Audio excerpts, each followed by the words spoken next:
That's a very important point, and you know, it's a difficult, very, very difficult question to answer. As you know, the Bible says the poor will always be with us.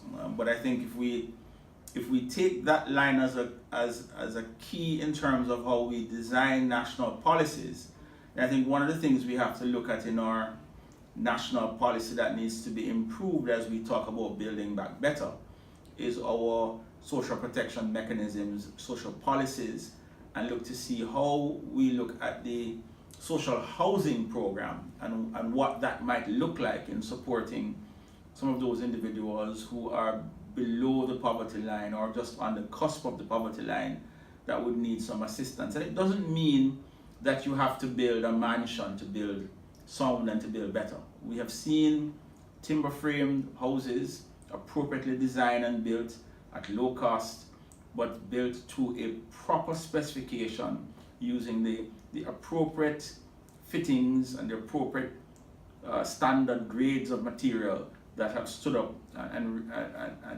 of course survived category 5 and 4 hurricanes in many of the instances over Irma and Maria.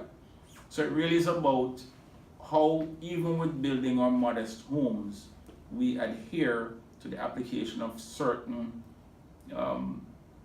fittings. And here I'm pointing specifically to the use of hurricane straps. Not very expensive at all, but oftentimes left off the list of items to be included in the construction of homes.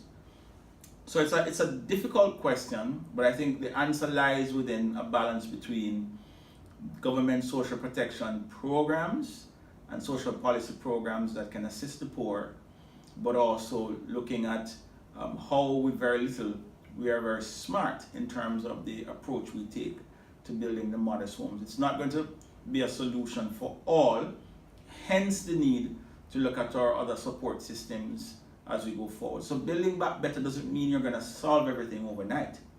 It really is about a process. It really is about making sure that the appropriate systems and checks and balances and accountability frameworks are in place to ensure that we are enforcing the appropriate standards, that we are providing support to those of our society that needs it, those of our society that needs information and perhaps even standardized designs that can meet their areas of budget. And of course, as I said before, what the state can do in terms of state support housing for the poor.